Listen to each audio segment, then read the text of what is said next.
খেলা শুরু হয়ে গেল।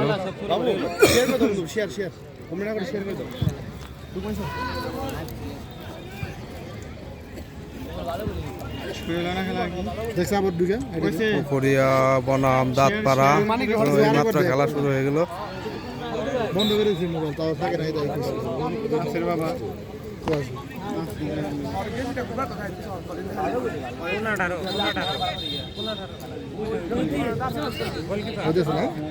কেজি দিব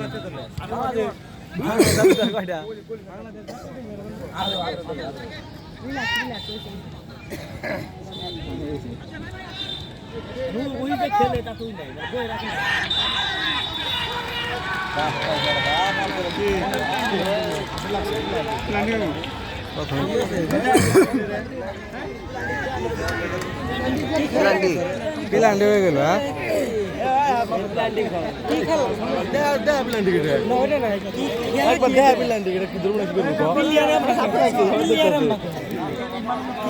বেশি বেশি ভালো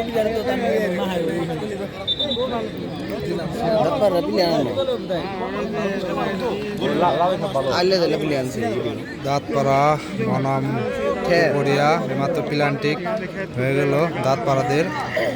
দেখি শর্টে কি করে এখন জায়গায় দর্শক।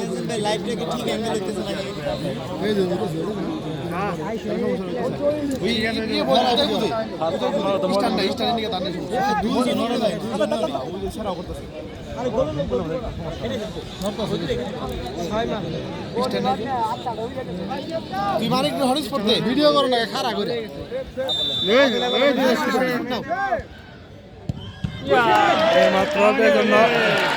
মাত্র দাঁতপাড়া পিলান্টি গোলটা হয়ে গেল এক গোলে।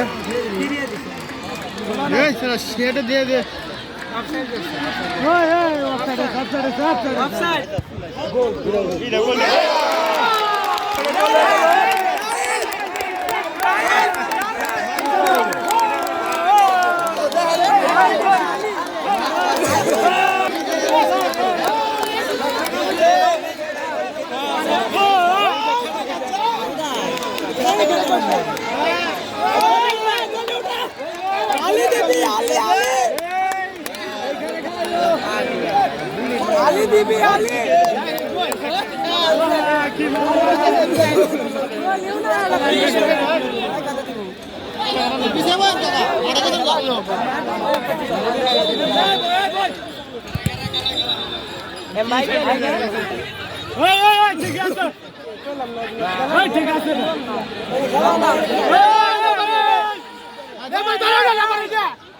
খেলা বাদ দেয়া খেলা দেখবেন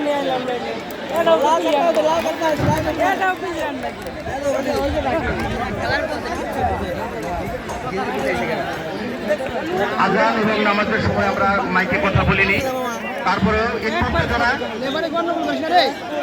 একটু মাঝের উত্তেজনা হচ্ছে, কিন্তু সিদ্ধান্ত চূড়ান্ত বলে গণ্য হবে। আমি খেলোয়াড়দের দৃষ্টি আকর্ষণ করছি, আপনারা মাঠে খেলোয়াড় সহ আচরণ করবেন এবং আজকের এই প্রথম সেমিফাইনাল খেলার প্রাণ উত্তেজনা ইতিমধ্যে এক গোলে সমতা। আপনারা সম্মানিত সুধীমণ্ডলী, আজকের এই রাজশাহী জনকল্যাণ ক্লাব কর্তৃক আয়োজিত প্রথম সেমিফাইনাল খেলা, এইসব প্রথম সেমিফাইনাল খেলায় দাঁতপাড়া সোনালী আদর্শ ক্লাব এক এবং আপনাদের সদস্যদের জন্য জানিয়ে দিচ্ছি, মাঠের পূর্ব প্রান্তে লাল রঙের জার্সি পরিহিত খেলোয়াড়রা হলেন তারকালী ওয়েলফেয়ার ট্রাস্ট পুকুরিয়া এবং মাঠের পশ্চিম প্রান্তে কমলা রঙের জার্সি পরিহিত খেলোয়াড়রা দাঁতপাড়া সোনালী আদর্শ ক্লাব। লম্বা এবং অফসাইডের হাতে পা দিয়েছেন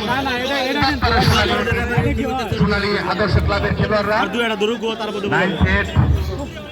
18 জন প্লেয়ার আজকের এই মাঠে খেলা খেলছে।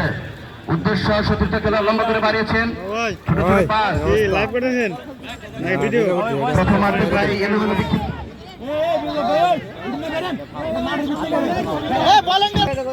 সামনে কিন্তু না, লম্বা করে বাড়িয়েছে উদ্দেশ্য সতীর্থ খেলোয়াড়, কিন্তু না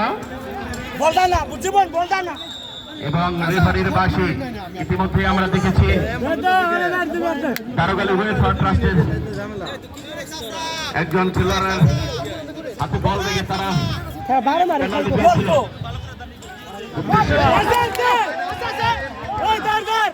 সেখানে কোনো প্লেয়ার না থাকায় তেমন কোনো বিপদ ঘটেনি। বিপদ হলে হতে পারে মাইনাস তার সাথে তাৎপাড়া আদর্শ ক্লাবের দলীয় ডিফেন্ডার চমৎকার ভাবে বলটিকে সামনের দিকে ঠেলে দিয়েছেন। উদ্দেশ্য সতীর্থ খেলোয়াড় নিজেদের সীমানার মধ্যে থেকে